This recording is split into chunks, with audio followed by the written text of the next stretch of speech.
Ahora con ustedes, Tiempo de Estudio Maná.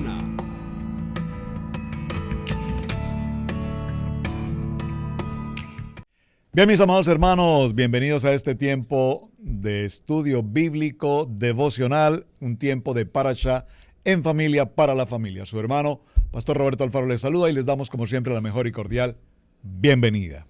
Un saludo especial para ustedes. Soy la pastora Pili Alfaro. Les saludo con una palabra de unción, una palabra de bendición y una palabra de gozo en mi corazón por este día tan especial que Adonai nos ha dado para celebrar Parashá en familia para la familia. Así es, mis hermanos, saludos, bendiciones, gracias a todos ustedes por estar conectados con nosotros.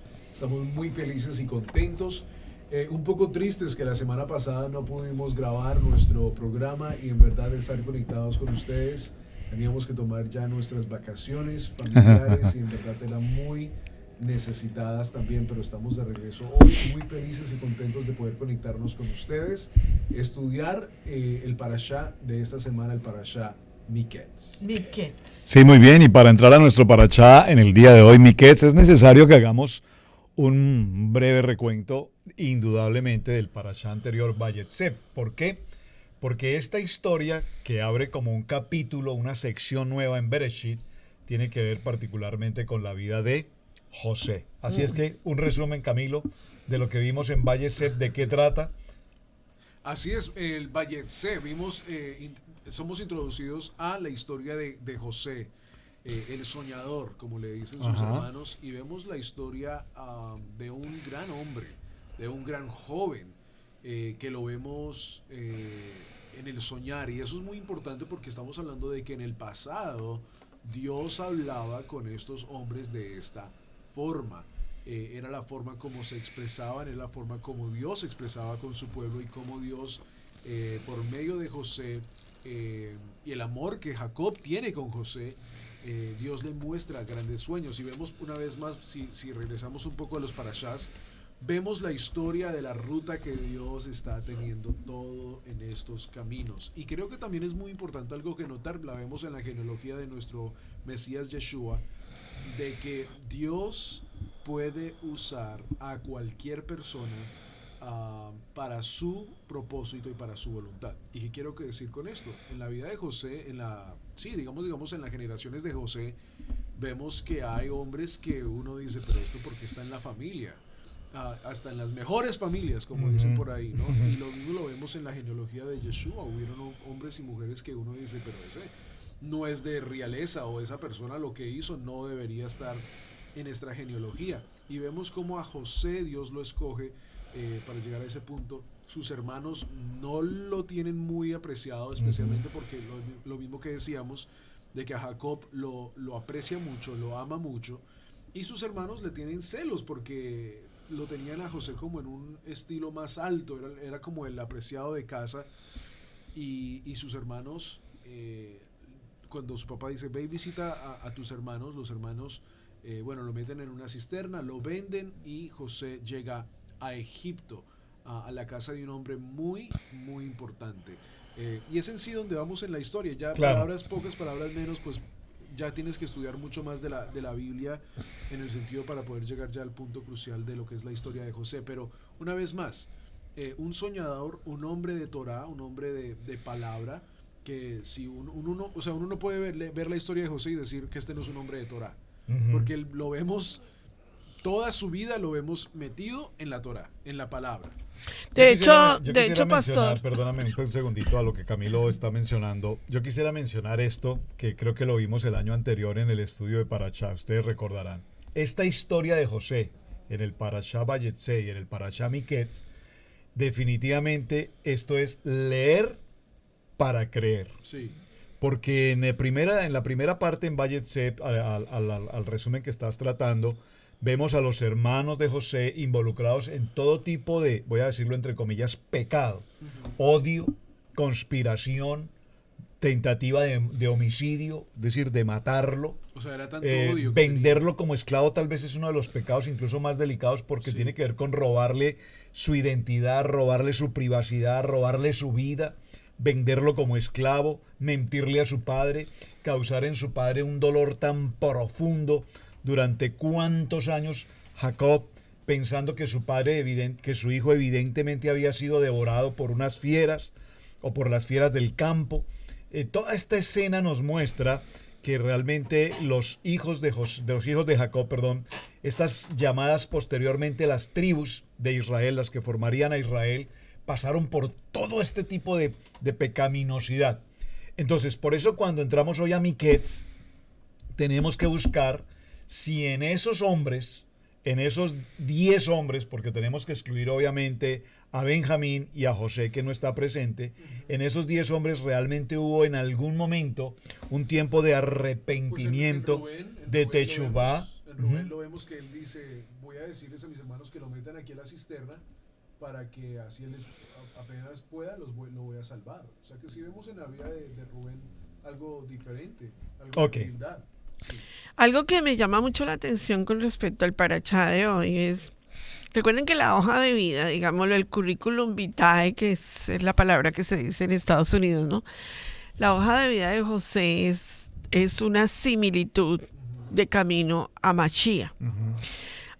Cuando nosotros vemos lo que pasó en los 2 años que José estuvo en la cárcel, vemos que es la similitud de los 2000 años de la era mesiánica, después de la muerte de Yeshua, y ahí empezamos a empatar todo lo que significa Miquets, en Bereshit capítulo 41, y aconteció al final de los 2 años, y que eran los 2 años que los 2 últimos años que José estuvo en la cárcel, porque fueron 12 años.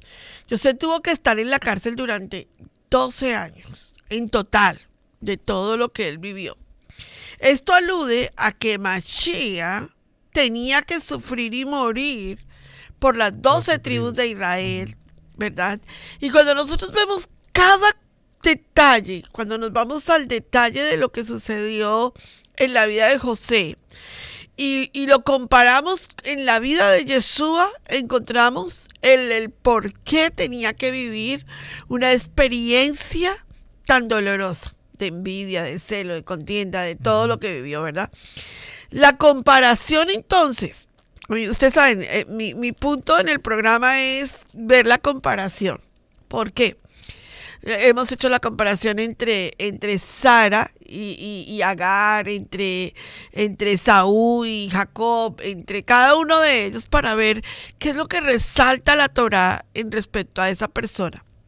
Y si nosotros vemos la comparación que la Torá nos da entre Yosef y Yeshua, encontraremos el sentido de por qué Yeshua tuvo que vivir todo lo que vivió y por qué José tuvo que vivir todo lo que vivió. En ese paralelo. Fíjate que en el libro de los Hechos, precisamente en el capítulo 7 y en el verso 9, para irnos introduciendo en este tema tan apasionante, vemos este texto maravilloso. Estoy en el nuevo pacto, ¿de acuerdo? En el Brit Hadacha dice, repito, Hechos 7:9, dice, los patriarcas, y aquí estos patriarcas nos está hablando de las tribus, los hermanos de José, movidos por envidia, vendieron a José para Egipto, pero Dios estaba con él. Maravilloso. Esa frase, yo le pido, amado hermano, vaya al libro de los Hechos. Recuerden que estamos en Bereshit, pero vemos cómo en el libro de los Hechos nos hace esta narrativa y nos confirma esta palabra. Y subraye de manera especial, vendieron a José para Egipto. Sabemos ahora que lo vendieron en una condición de esclavo. Es una condición muy delicada. Aquí entendemos el concepto de esclavitud, pero el concepto de esclavitud de Egipto es una cosa mucho más, si puedo decirlo, trágica de lo que realmente vemos. Pero el Eterno estaba con él. Y esto lo quiero resaltar porque si vamos a nuestro parachá que da comienzo justamente en Bereshit capítulo 41, notaremos que empieza la historia estando José en la cárcel y el faraón dice que ha tenido un sueño. Entonces, ¿les parece si leemos ese texto de introducción del capítulo 41? Entonces el faraón tuvo un sueño que le parecía que estaba junto al río. ¿A cuál río? Al río Nilo. Y que del río, atención que esto es muy interesante en la lectura, del río subían 7 vacas hermosas a la vista y muy gordas y paseaban en el prado. y que tras ellas subían del río otras 7 vacas de feo aspecto, enjutas de carne, y se apararon cerca a las vacas hermosas a la orilla del río. Observen que aquí no dice en el texto si el faraón estaba soñando esto, en su sueño estaba en el río, a la orilla del río, fuera del río, pero lo que sí nos dice es, y es muy interesante porque de unas vacas, de un río salen vacas. Pues qué curioso que de un río salgan vacas. Pero pues aquí nos está diciendo, hubiese podido decir salieron peces, delfines o cualquier otra cosa. Salieron las vacas y nos habla de un número muy importante, 7. Voy a leer la narrativa del sueño porque en esto encontramos aspectos muy interesantes que vamos a considerar.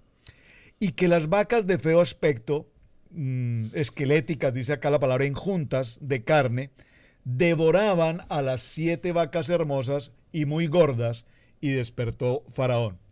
Se durmió de nuevo y soñó la segunda vez. Observen que él estaba dormido, tuvo el sueño, despertó, estaba impresionado con el sueño, volvió a dormir y tiene un segundo sueño. Eso pasa el mismo día, en la misma noche. Entonces dice ahora, y soñó una segunda vez, que 7 espigas llenas y hermosas crecían de una sola caña, y que después de ellas salían otras 7 espigas menudas y abatidas del viento solano, y las 7 espigas menudas devoraban a las 7 espigas gruesas y llenas, y él despertó, y Faraón, he aquí que era un sueño, y sucedió que por la mañana estaba agitado su espíritu, y envió e hizo llamar a todos los magos de Egipto y a todos los sabios. Vean lo interesante aquí, magos y sabios. Observen que esto es muy interesante porque al hablarnos de magos nos habla como de todo tipo de personas que practican cualquier tipo de hechicería, de magia, de brujería, de adivinación, pero también dice que mandó llamar a los sabios. Y con los sabios estamos hablando de los jajam, de los hombres estudiosos, de los hombres que conocen de palabra, de hombres entendidos. Es muy importante esto. Entonces el jefe de los coperos, estos hombres no lograron definir el sueño de ninguna manera. Aquí entre paréntesis, observen esto.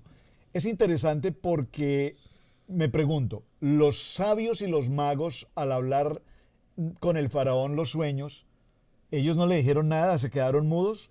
No, seguramente sí. Si vemos un poquito el Midrash, dice que uno de los magos le dijeron, vas a tener 7 hijas y 7 hijas vas a enterrar. Los sabios le dijeron, vas a conquistar 7 naciones y las vas a perder. Entonces, no es que los sabios y los magos se hayan quedado mudos. Ellos le presentaron un plan, supuestamente definiendo el sueño, pero Faraón dijo, estos no saben absolutamente nada. Faraón entendió que el sueño era más profundo de lo que ellos... Claro, y ahí viene lo interesante. Fíjate que cuando aparece José en escena, el copero le dice, yo tuve en la cárcel a un joven, a un muchacho. Esa palabra es un poco peyorativa, un muchachito. Muchachito hebreo, o sea, como poca cosa. Pero ese muchachito nos interpretó el sueño al copero y a mí, al panadero, y lo que él dijo se cumplió, y pues solo le quiero contar eso al faraón. Y el faraón dice inmediatamente, tráiganme a ese joven. Permítame que yo les resume esto muy rápido y entramos a analizar el detalle. Traen a José. José está preso después de muchos años, lo bañan, lo cambian, es como un mikveh, ¿no? Como que es un proceso de transformación. Pero de su vida. eso es importante El explicarlo. afeitarlo, el cambiarlo, el perfumarlo, el arreglarlo, el sacarlo. Y va a la presencia del rey, y en un término tan corto, en tan pocos minutos, la vida de un hombre que pasa de ser un acusado, perdóname la expresión, un delincuente en la cárcel, ahora pasa en un abrir y cerrar de ojos por un don que Dios le ha entregado y pasa a convertirlo en un hombre de tanto poder. Pero ¿qué es lo primero que Faraón observa en José? Que cuando le dice, así es que tú sabes interpretar los sueños, y él le dice, no es un asunto mío, no es un asunto de hombre, no es un asunto de ser entendido, es un asunto, Dios es quien revela y muestra el sueño.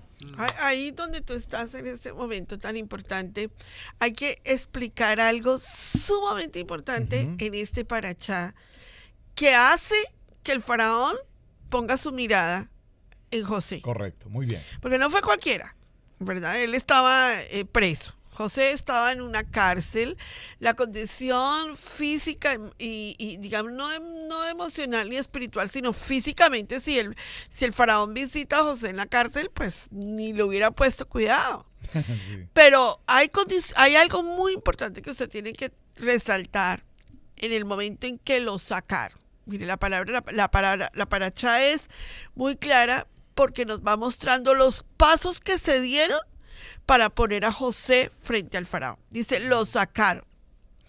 Cuando la palabra sacar se toma desde el contexto del punto hebreo, se está hablando de resurrección. Así es, resurrección.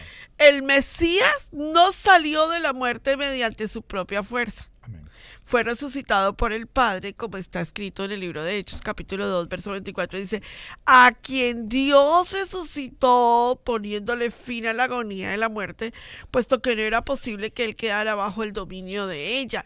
Cuando hablan de sacar, están también dando una tipología de que Yeshua iba a ser resucitado. Lo sacan. Segundo acto sublime que tuvo que ver con José, que la palabra dice que hay que resaltarle ahí, ¿verdad? Que hay que ponerle mucho énfasis. Fue deprisa. Muy rápido, sí. Dice, muy rápidamente lo sacaron. Y eso tiene que ver con la resurrección, algo que pasó sumamente rápido. En el libro de Zacarías, en el capítulo 3, verso 2, está escrito, ¿no es este un tizón arrebatado por el fuego? Está hablando de que la resurrección de Yeshua iba a ser rápida, iba a ser algo que la gente diría, pero ¿cómo? 3 días. Y en 3 días Yeshua resucitó.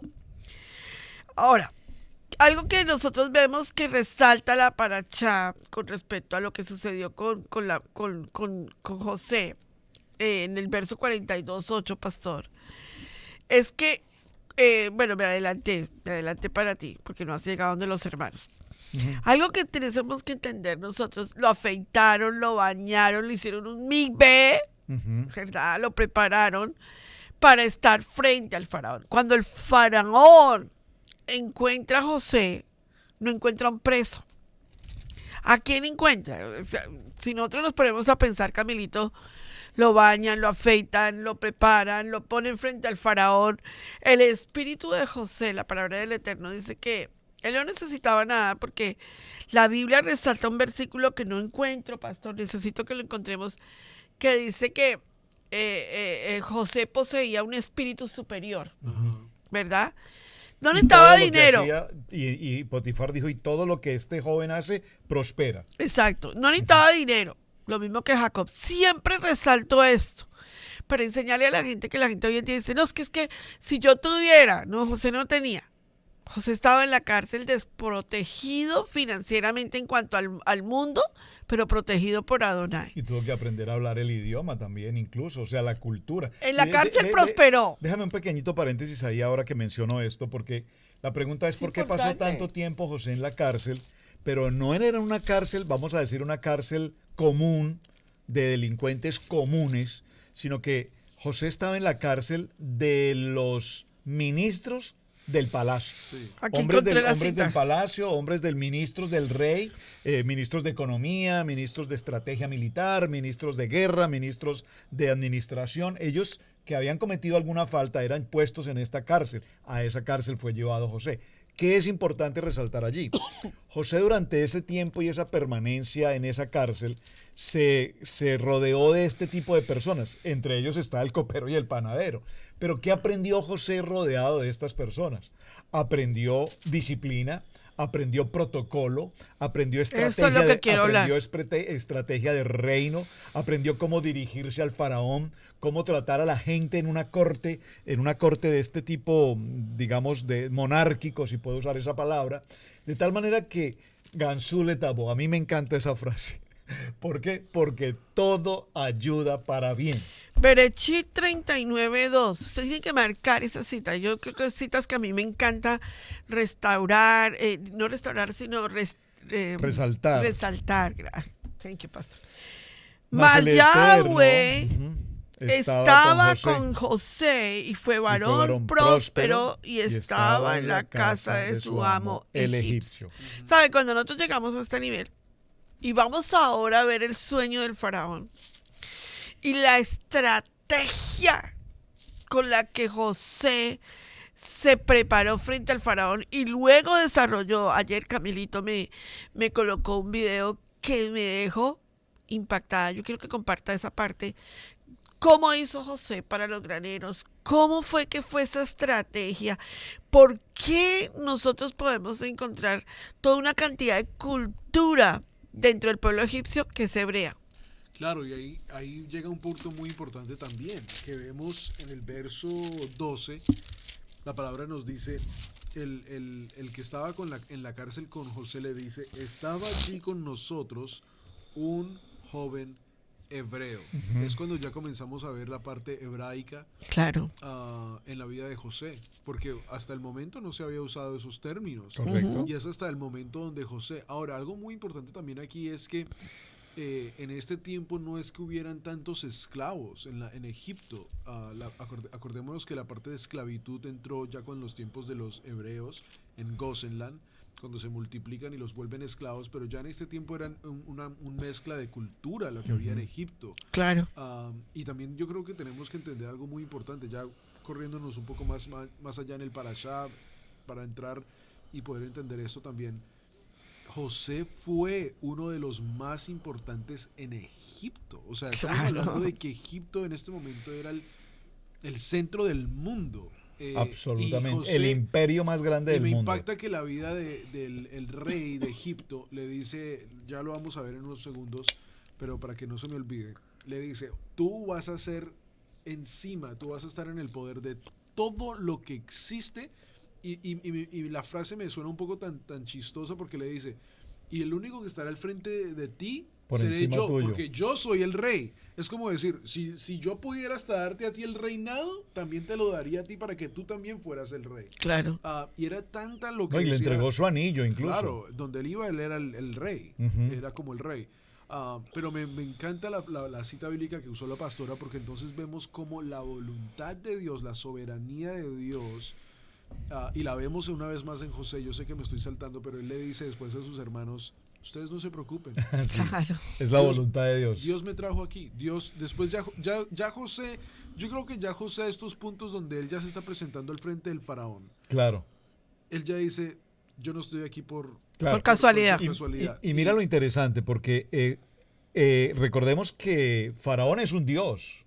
El río Nilo es un dios. Ajá. Egipto es politeísta. Por eso, pero una vez más, por eso José responde con mucha Torah, como un hebreo toraico, porque él le dice, digamos en el verso 16, veámoslo ahí, él le dice, y dijo el faraón a José, yo he tenido un sueño y no hay quien lo interprete, mas he oído decir de ti que oyes sueños para interpretarlos.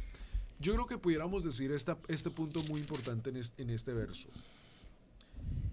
Las únicas personas que pueden interpretar sueños son personas que están bajo la Torah. Claro. Porque lo vemos en un nivel. en un nivel toraico. Sí, porque total. lo vemos en la Biblia. Esta no es la primera vez que lo vamos a ver en la Biblia, cuando un hombre hebreo es traído a la casa del rey a interpretar sueños. Daniel. Lo vemos en la misma profecía del rey Herodes, cuando él dice, tráiganme que quiero saber dónde es que está este rey y quiero ver los sueños. O sea, vemos que lo que es una persona hebraica, toraica, al nivel Daniel también. importante, es un nivel muy importante donde Dios tiene a esas personas En Torah. en Torah y que pueden interpretar sueños, que Dios los usaba. Pero mira lo que dice José en 17, verso el 17. verso 16. 16, correcto. Respondió José a Faraón diciendo, no está En mí. en mí. O sea, Dios, él quería que él entendiera que él no era un Dios, que él tenía un Dios que era más potente que él y que lo Maravilloso. tenía ahí con un propósito. Un Dios. Un Dios, sí, porque estamos hablando, es que por eso, y les puedo decir, justo esta mañana antes de grabar este programa, seguí en Instagram, yo creo que unas 7 páginas más de Egipto. ¿Por qué? Y personas dicen, ¿pero por qué Egipto? Porque es que nuestra historia hebraica también está en Egipto. Claro que sí. Y en Egipto se han encontrado partes hebraicas. Estamos hablando de que Claro. no solo... Para poder entender más del contexto cultural de donde está José, tenemos que estudiar Egipto. Y tenemos De que hecho- estudiar cómo es que estos egipcios se portaban. De hecho, Yeshua, cuando nació y Herodes lo estaba persiguiendo, era profeta. Miriam y José tuvieron que llevarse ¿a quién? A Yeshua. ¿A Yeshua para dónde? Para Egipto. Porque la profecía decía, irá a Egipto. Claro. Ahora, y lo mismo lo vemos en la vida de José, por eso hay una conexión tan grande entre José. Yeshua y José son una tipología. Grandísima. Entonces, si nosotros estudiamos la cultura egipcia, como dice el pastor, lo que José le quería decir a este faraón, a este Dios, como lo dice el pastor, era: yo, esto no está en mí. Sí, yo puedo interpretar sueños, pero yo quiero que tú entiendas que mayor es el que está en mí que el que está en este lugar y que está al frente de estos dioses. Maravilloso. Esa honra. Y es lo que sabía que podía morir. No, claro, es que eso es tan interesante este verso 16, Camilito, que estemos conectados ahí porque fíjate, para que un hombre que acaban de sacar de la cárcel en una condición de preso, de delincuente, lo traen, lo presentan y mire, recordemos esto: José una vez es arreglado en su presentación personal, vestido con traje de gala, si puedo usar esa palabra, sí, y está frente al rey. El rey no ve a un preso común y silvestre por allí. No, ve a una persona muy bien intelectualmente, a un hombre preparado, a un hombre que sabe hablar un idioma que no es su idioma, por demás, porque aquí está hablando en egipcio, está hablando con estas personas. Pero lo interesante en este verso que no podemos pasar por alto es cómo José honra al Eterno diciendo: no me corresponde a mí como persona, sino que mi Dios, el Eterno, Hashem, es quien va a interpretar el sueño. Eso fue lo primero que el faraón quedó impresionado. Claro. De la misma manera, cuando a Yeshua, a mí me gusta ver el personaje y llevarlo a Yeshua. Amén. Para ver la exaltación de Yeshua. De la misma manera, cuando los principales sacerdotes o los mismos discípulos: muéstranos al Padre y lo seguiremos. Dice: pues si me están viendo a mí. Si yo y el Padre somos uno, dijo Yeshua. ¿Qué es lo que estaba haciendo Yeshua? Exaltando al Padre a través de él. Porque Yeshua y él son uno. Cuando nosotros vemos a una persona exaltándose a sí misma, es peligroso. Es muy peligroso eso. Porque nada de lo que hay en nosotros se puede exaltar. Pero cuando exaltamos el nombre de Adonai en nuestra vida, Baruch Hashem, bendito sea Adonai, que nos da esa sabiduría para poderlo decir, las cosas toman un sentido completamente diferente. Porque hay una película que a mí me marcó para el resto de la historia de mi vida. La vimos en la universidad con el pastor. Quiero resaltar esta partecita porque fue muy impactante. El pastor tenía, estudiando su carrera de Derecho, ya en su último año, él tenía una tesis que tenía que presentar acerca de lo que era el papel moneda y el billete colombiano y la falsificación de papel moneda. Y en mi carrera yo estudié para estudiar psicología. Yo estaba para mi especialización, el pastor estaba para su carrera, y algo que me resaltó fue que vimos una película que se llamaba El abogado del diablo. Nunca me olvidaré de esa película, en mi historia siempre me acuerdo, como que Adonai me la trae a mí para decirme: recuerda eso. Y recuerdo que en la película el abogado del diablo decía siempre que el mayor problema del ser humano es la vanidad, el exponerse, el que lo vean, el que lo glorifiquen al ser humano. Era parte de Egipto, ¿no? Que el ego, sí. Que yo sea el que brille y que no sea Adonai el que brille. Y él al final, él convence a ese abogado, y cuando él lo convence del caso más terrible de la historia de la humanidad, él sale riéndose de ese abogado y dice: definitivamente acabo de comprobar que el mayor problema del ser humano es que él se goza, o sea, se glorifica a sí mismo en vez de glorificar al Creador. Claro. Y eso que no se nos olvide nunca, ¿saben? Tenemos que aprender en nuestra vida, en todo lo que nosotros hacemos, como lo hizo José, algo que tiene que resaltar en la personalidad de cada uno de nosotros: ser humildes. Mire, en Torah sí que tenemos que ser más humildes. Hay mucho conocimiento en Torah. Tú puedes conocer toda la Torá, te puedes conocer el hebreo, el arameo, puedes saber todos los secretos de Torá que tú quieras, puedes saber el Sot. Pero si tú no eres humilde, Sí, correcto. si tú quieres aplastar a la persona diciéndole yo sé más que tú, si tú quieres en Torá resaltarte más porque pues tú eres el duro pues de las cosas, y si tú quieres demostrar que tú eres el que sabe y que los demás son gente digámoslo fuera de la capacidad intelectual, perdiste todo. todo lo que Adonai te ha enseñado. Torá es humildad. Yeshua nos lo enseñó. Yeshua hubiera podido hablar las palabras más profundas en Torá, Sabían, que ni conocieran. que ni conocían. Y Yeshua habló un lenguaje sencillo. Estuvo con el pobre, con el leproso, con la viuda, con el adolorido, con el duro de Torá, ¿verdad? Acuérdense cuando viene ay, se me fue el que dijo, he aquí un verdadero israelita. Se me fue. Ahí usted me colocará el dato. Y dice, y estuvo con él, estuvo con los sacerdotes, estuvo con los principales de Torá. Bueno, acuérdate que, sí, no. Pero lo más hermoso de Torá es que Yeshua nos demostró que el ser humilde, la humildad no es pobreza. No. Acuérdense que la pobreza es una maldición y la humildad es una posición. Exacto. Lo más hermoso de Torá, mis amados hermanos, es ver la posición de José frente al faraón. Es ver la posición de José frente a sus hermanos, humilde. Claro, porque José hubiera podido llegar a esta posición donde está en este momento y hacer todo lo posible para destruir a su ¡Claro! Una venganza grande. Sí. Y vemos a un hombre que verdaderamente vive lo que dice ser, como dice la Claro. pastora, y cómo él quiere adorar a Hashem. Vamos a tomar un promo y regresamos a la enseñanza del día de hoy. Maravilloso. En el estudio bíblico devocional, acompáñanos en la enseñanza de hoy.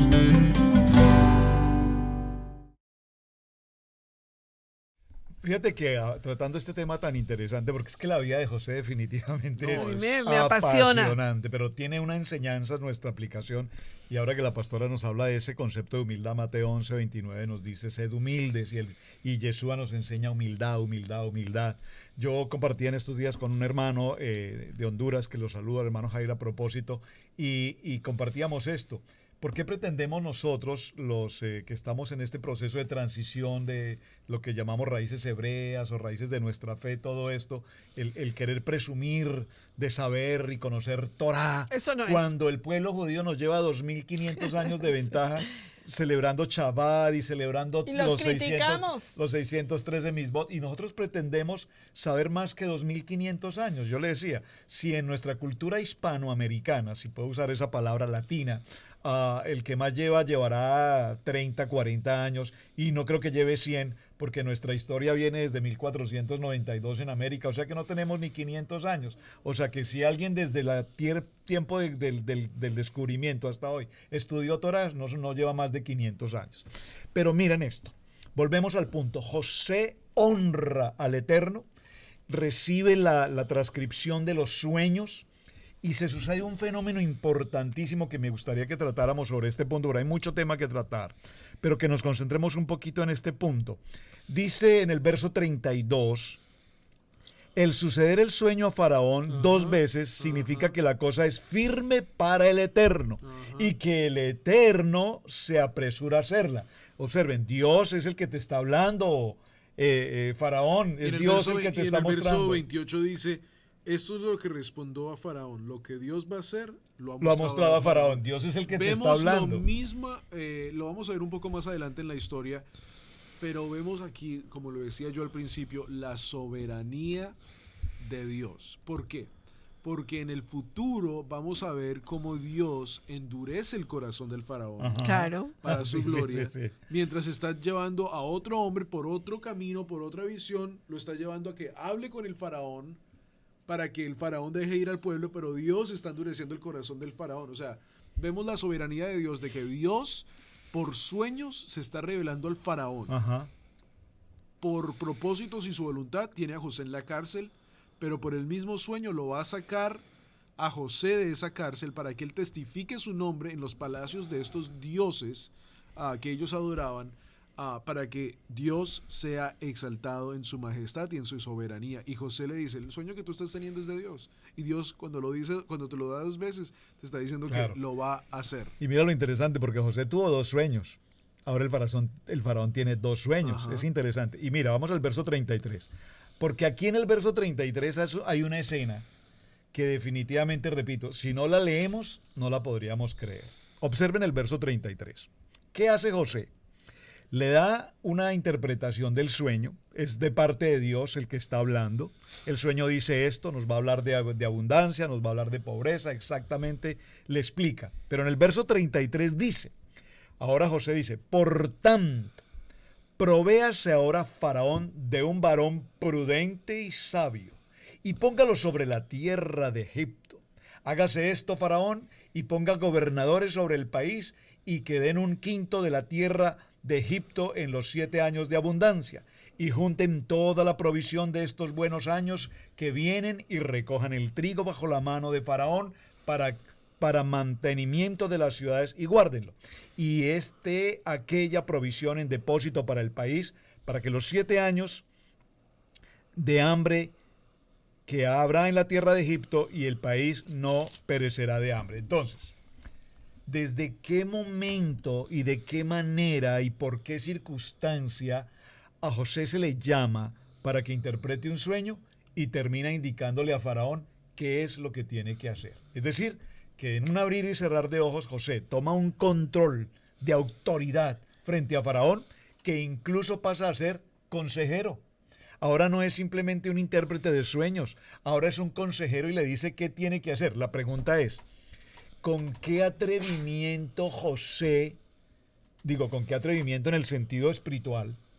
Porque acuérdate que el hombre espiritual es atrevido en el sentido de que dice la palabra toma, el hombre espiritual toma poder.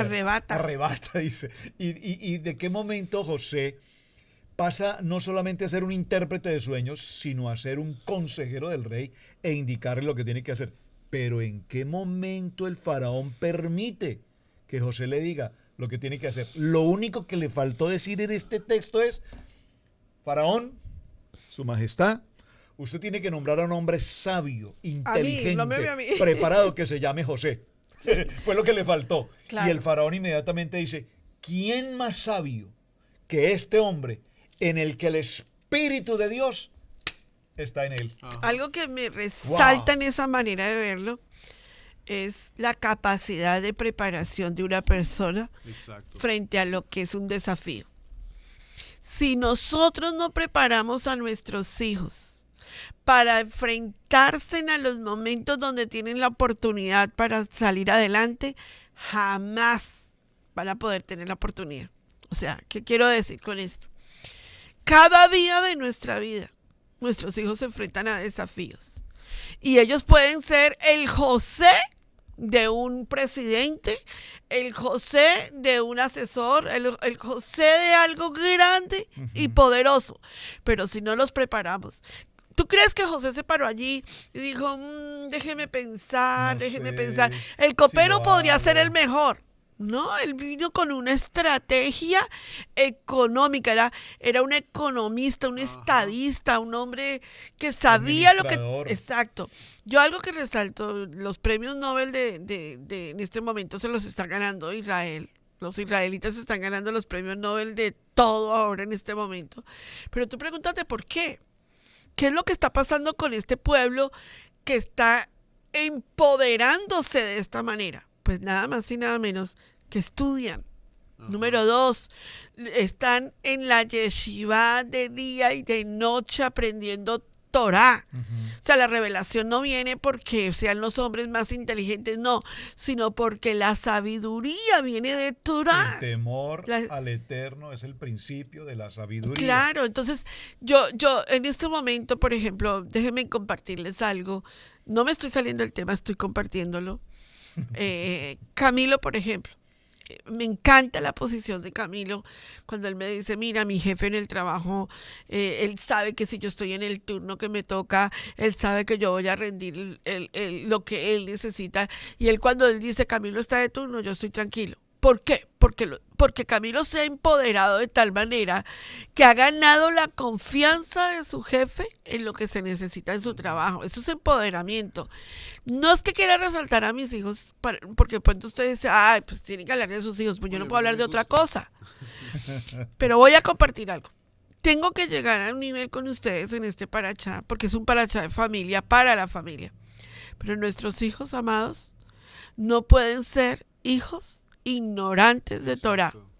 No pueden ser hijos ignorantes de Torah, porque el día de mañana que ellos se presenten a un trabajo, a una posición económica que necesitan ingresar, y si ellos no tienen el desenvolvimiento espiritual, si ellos no son gente que sepan para dónde van, y qué es lo que tú quieres hacer en la vida. Hoy tú le preguntas a un joven, ¿qué quieres estudiar? No sé. Bueno, pero ¿a qué universidad quieres ir? Tampoco sé. Entonces, esto no es lo que la parachá de hoy nos quiere hablar. Nos quiere hablar de que nosotros tenemos que preparar hijos para las naciones.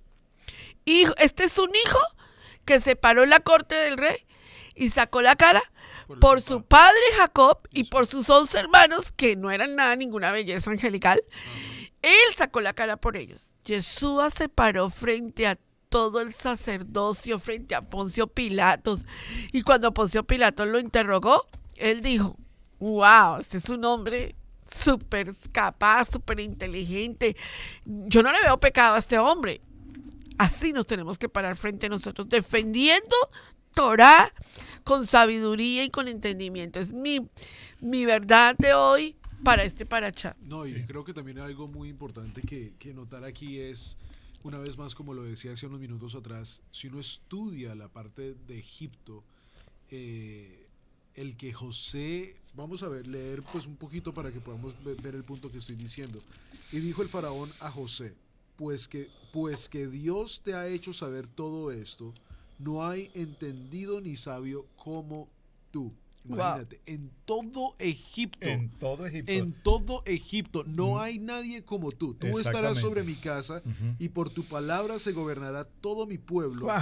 Solamente en el trono seré yo mayor que tú. Wow. Dijo además Faraón a José, he aquí yo te he puesto sobre toda la tierra de Egipto. Entonces Faraón quitó su anillo de su mano y lo puso en la mano de José y lo hizo vestir de ropas de lino finísimo y puso un collar de oro en su cuello. Aquí vemos contexto cultural de Egipto.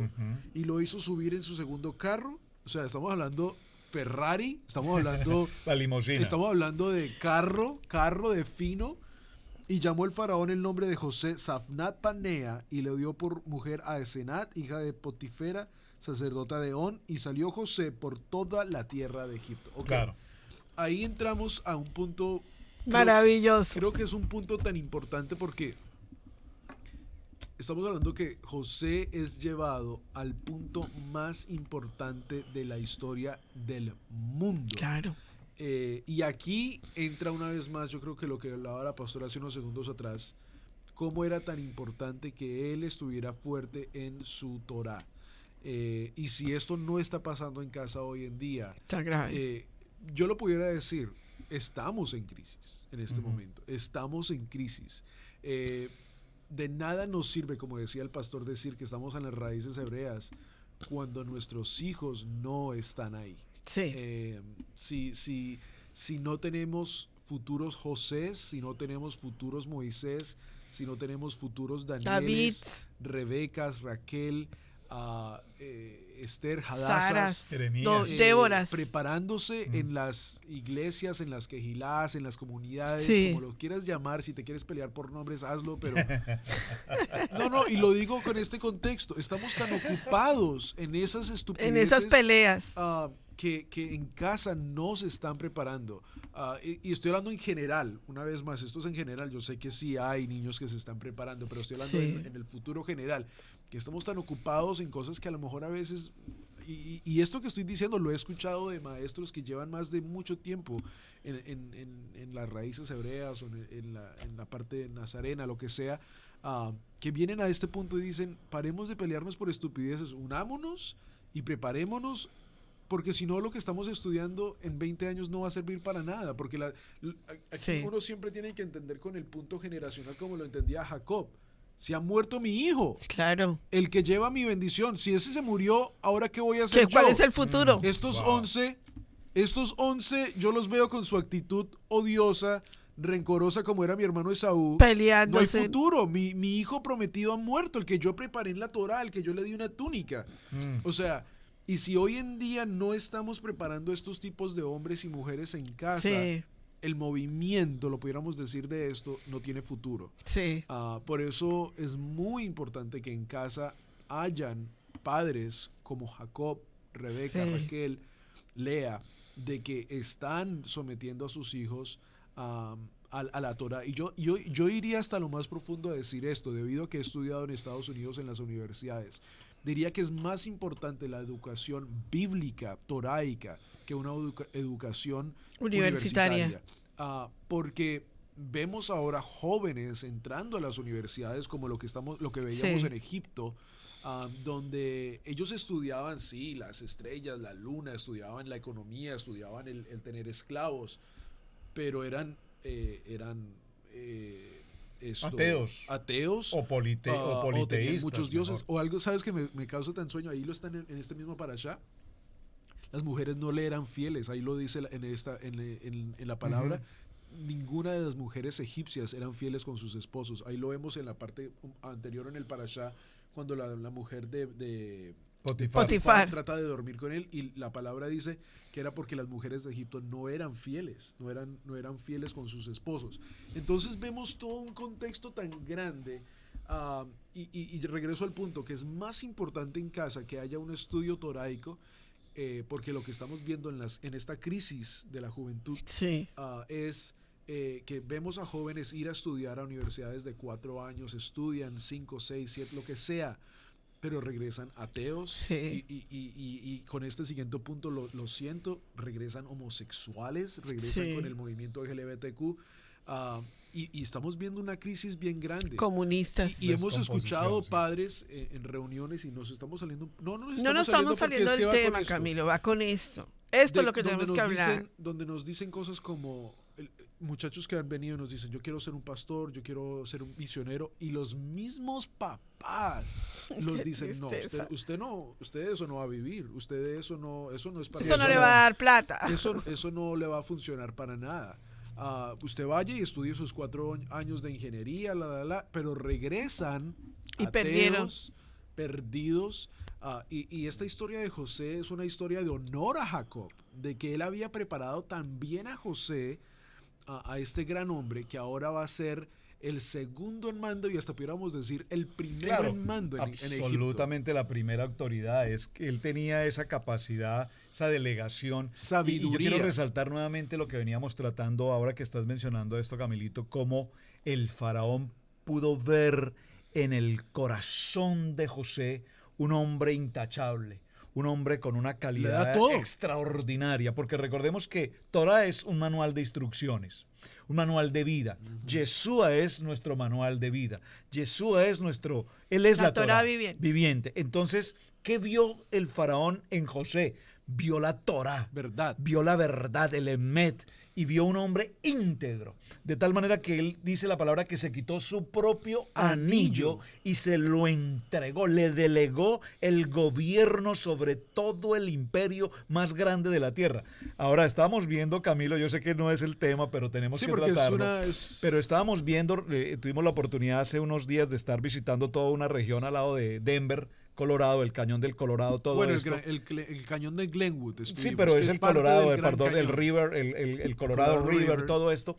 El río Colorado. Y bueno, ustedes saben, hermanos, a mí me encanta la fotografía, a Camilo le encanta la fotografía. A Sebastián le todos encanta nos gusta la fotografía, heredamos esa parte, heredaron esa parte. De parte mía no. Ese gen de fotografía. Yo tomaba fotografías en mi tiempo con rollos de 24-36. nunca me alcanzaban, por supuesto. Hoy tenemos la ventaja de tomar una tarjeta y disparar cuantas fotografías querramos y luego revisar y editar y mejorar. Pero disfrutamos tomando fotografías a las montañas.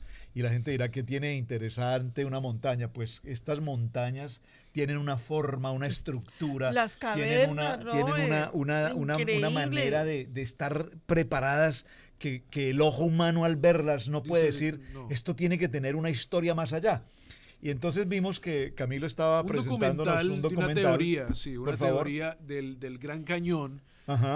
Donde abajo del Gran Cañón, si ustedes han tenido la oportunidad de ir, nosotros todavía no hemos ido una vez más, fuimos a algunas de las montañas que son muy similares a las del Gran Cañón, y unas artefactos, cosas que se han encontrado, y esto ya arqueológicamente, abajo del el Gran Cañón, por donde va el río Colorado, se han encontrado cosas egipcias allí. Vasijas, cerámicas, momias, se han encontrado escrituras, pueblos y se han encontrado, ¿cómo se llama la parte egipcia? Los jeroglíficos. Exacto. Las escrituras. Abajo de ahí, y vemos dioses de los egipcios que se han encontrado abajo del Gran Cañón. Del Colorado River. Del Gran Cañón, que son iguales a los dioses que adoraban en Egipto. Entonces, algunas teorías, una vez más, toca más estudiar a eso, es, sí. Si hubo un grupo de personas de Egipto que vinieron al río Colorado, que quién sabe cómo se llamaba en ese entonces. ¿Y qué tamaño podía tener? ¿Qué tamaño? Eso es otra cosa muy importante, pero vemos la historia. Por eso yo creo que es muy importante entender esto. Egipto no es el Egipto que vemos. Claro, no. Exactamente. O sea, no es el Egipto de hoy, porque es que estamos hablando de que Egipto era un imperio. Era un imperio como Roma, como Grecia. Egipto en sí, en la parte arqueológica histórica, tiene su propio mundo, su propia historia. Tanto que hasta el día de hoy todavía no han podido ni entender mucho más de las pirámides, cómo las pirámides las construyeron. Bueno, y José, un hombre hebreo, formó parte de esa historia. Y fíjate, Camilito, que en el documental que nos estabas mostrando, perdón, disculpe, es que es tan apasionante esto y el tiempo se nos acorta, pero queremos dejarles esta semilla en sus corazones. Ese documental yo creo que valdría la pena que lo publiques. Está en inglés, pero bueno, eso no es inconveniente para entenderlo. Se han encontrado dentro de todos los estudios, las rocas, las pictografías y todo, se ha encontrado el nombre de José. ¿Cuál nombre de José? El nombre de Egipto. Yo quiero detenerme un momento aquí. El nombre de Sonaf Paneah. Ahora, ese nombre, y yo tengo aquí un libro que estudié esta mañana desde las 4 de la mañana y no me voy a permitir pasar por alto la lectura de esto. Dice, Sonaf Paneah significa aquel que explicó lo oculto. Ajá. La palabra Paneah no tiene paralelo en las escrituras.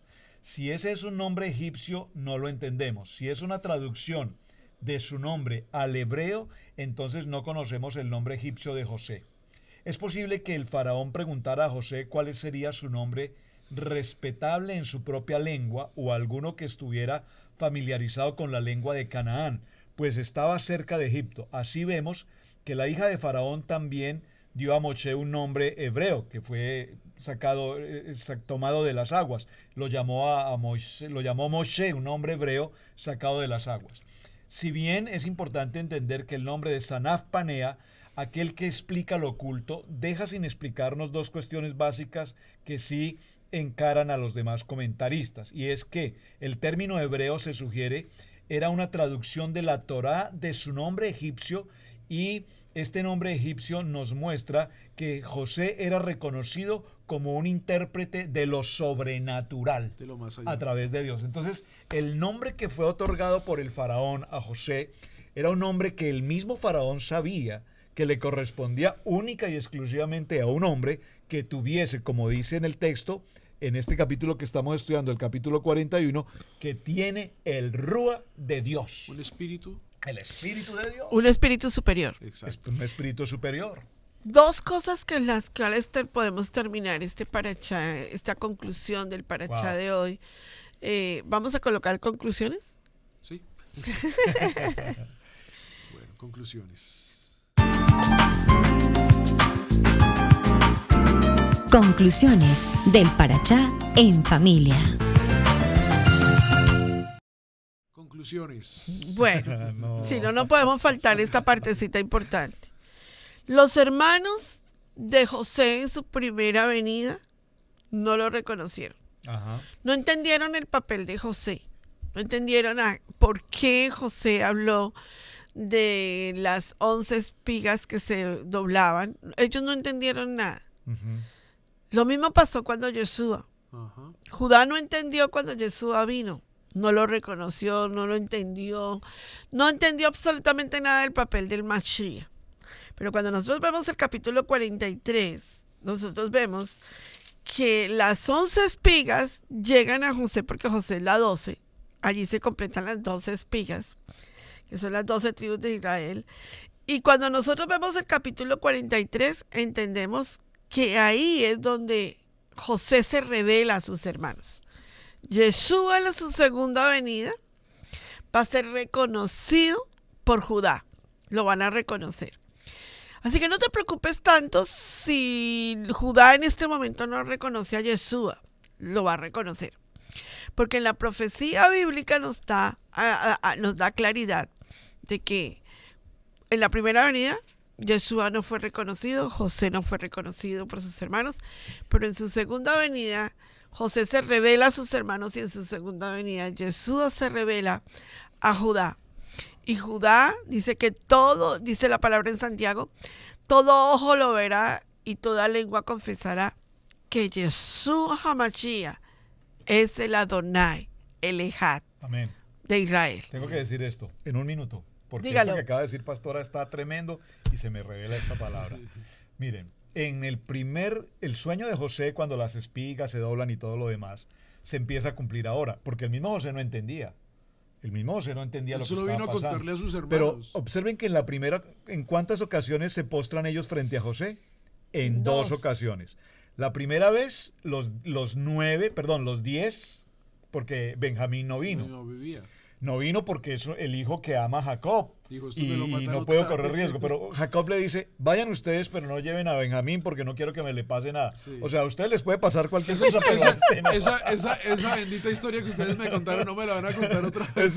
A ustedes les puede pasar lo que sea, pero a mi hijo me lo cuidan porque es el hijo de Raquel. El hermano de José. El segundo de Raquel. Ahora, número 1. Número 2. En la segunda ocasión, cuando regresan, ahora vienen con Benjamín. Pero cuando vienen con Benjamín, ahora se postran los 11 frente a José y se cumple el sueño. Claro. En la segunda ocasión. Y solamente para decir esto, cuando todo este proceso se da y él les dice, ustedes son espías, esta condición de espías es una acusación de José hacia ellos muy delicada, porque ser espías en ese tiempo y hoy es una condición sí. peligrosísima. Tiene incluso pena de muerte. Ahora, pero él les dice algo que solo quiero cerrar acá y no vamos a poder avanzar más. Dice que los va a dejar presos por 3 días y toda esta historia. Y en el verso 18 del capítulo 42, perdónenme que yo cierre con esto y los dejo allí en el tema, al tercer día les dijo José, haced esto y vivid. Yo temo al Eterno.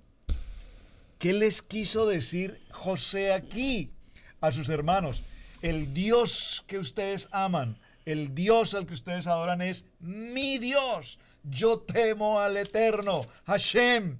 Y ellos todavía, como dicen en algunas partes, no les cayó la No les peseta. cae el 20, no les cae el 5. Ellos dicen, no les cae la peseta. ellos solo están pensando, ¿nos puede dar trigo o no? Pero claro, algo interesante acá, porque vemos la película de José, hermanos, yo les recomiendo, vean la película. Yo la José, he es visto maravillosa. miles de veces. Pero hay algo Y interesante, me gusta obviamente. más la que aparece en el canal de Disney, la de José en Egipto. Me encanta ver esa. Pero miren lo interesante, hay que tener presente algo. Cuando José habla con sus hermanos, él no les habla en hebreo, les habla en Es egipcio. el lenguaje de esa región. Les habla en egipcio. Sí. Por eso ellos nunca lo reconocen, ni físicamente ni por el lenguaje. No, porque él Pero está- se utiliza un intérprete. Un intérprete es el que está trabajando aquí. Hasta que el finalmente, traductor. hasta que finalmente llega un momento en el que José, pues es que la emoción de José es muy grande, o sea, ese Pero, encuentro. y Sí, algo que notar, uy, es que se nos van los Uy, minutos. sí. Pero bueno, no importa que se vaya el tiempo. Ok, amén. Vea, Camilo, óigalo. Algo muy importante es, José en su sabiduría, en su entendimiento, tenía tristeza. Por Claro. Porque supuesto. cuando José finalmente en el capítulo 45, vean que aquí ya aquí ya, no, pues es que ya hemos saltado, han ido a la casa, ya no podía ya José contenerse delante de todos los que estaban al lado suyo y clamó: haced salir de mi presencia a todos. O sea, sacó a todos los egipcios del cuarto. 45.1. Capítulo Y no 45.1. quedó nadie con él a darse a conocer a José y a sus hermanos. Entonces se dio a llorar a gritos. Escucha esta parte.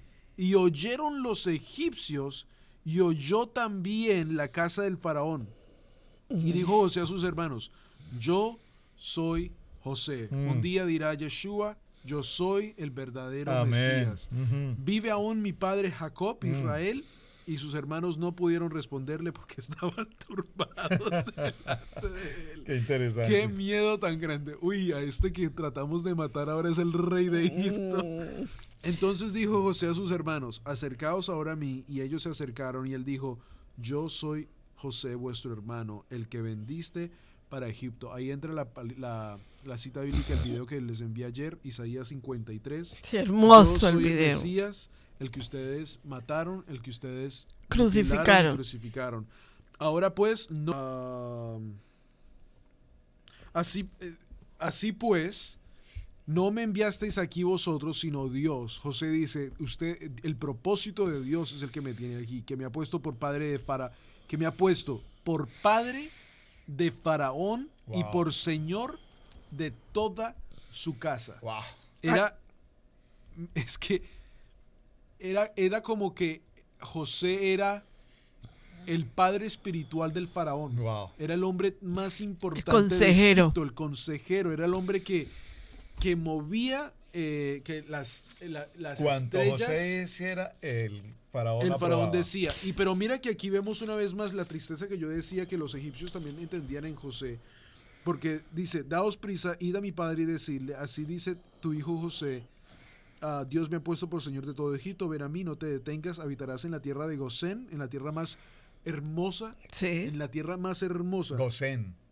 Ok, verso 16, aquí es donde yo quiero entrar ya para terminar el parashá de hoy. Y se oyó la noticia en la casa del faraón diciendo: los hermanos de José han venido, y esto agradó en los ojos del faraón y de sus siervos. O sea, yo creo que José decía: ay, es que yo paso tan triste, ustedes no saben, hay algo que verdadero. O sea, nunca les decía a los egipcios. Y dijo Faraón a José: di a tus hermanos, haced esto, cargad vuestras bestias e id, volved a la tierra de Canaán y tomad a vuestro padre y a vuestras familias y venid a mí, porque yo os daré lo bueno de la tierra de Egipto. Les dio lo mejor Amén. a los hebreos y comeréis de la abundancia de la tierra. Amén. Y tú manda, haced esto, tomaos de la tierra de Egipto carros para vuestros niños y vuestras mujeres y traed esto a vuestro padre y venid. Y no os preocupéis por vuestros enseres, porque la riqueza de la tierra de Egipto Amén. será vuestra. Amén. ¿Dónde usted ve Tremendo. ahí, Wow. al final de este parachá, que Yeshua va a volver y va a tomar a los de Judá y los va a echar al infierno por no haber creído en su primera venida? Jamás. Sí, es muy... Yo creo que es Medítelo. muy importante. Hagamos esa una parte. auditoría. Sí. Hágale una auditoría a eso, porque Yeshua no viene a tomar Bueno. a los de Judá y echarlos al infierno. No, no, no, Tremendo, no. muy tremendo. Viene para que ellos le reconozcan y ellos Por le eso- servirán. Por eso te mencioné hace un momento. Cuando en la segunda ocasión vienen los 11 hermanos, ahora se reúnen los 12 y está el equipo completo. Así va a ser. Israel. Muy Israel bien. unida va a servir para los propósitos de Adonai. Amén. No los condene más, por favor. Más bien, ore por ese pueblo para Que que ha sido el pueblo que ha retenido la Torá. Que nos Y ha conservado pagado un la precio Torá. Si muy no hubiera duro. sido por eso, Nosotros. imagínense Amén. dónde amo, estuviéramos amo a en esto. Judá. Bien, mis amados hermanos, Ay, este ay, ha sido ay. el tiempo de estudio bíblico, devocional, Sí. Parashá en familia para las familias. Shabbat Shalom. Shabbat Shalom. Shalom. La siguiente semana Y continuaremos feliz Hag Samea. con No, no, no. este Hag apasionante Hag Sameach tema. Hanukkah. Hag Hag Samea. Hanukkah Samea. Hanukkah, Hag Samea. Shalom. Shalom.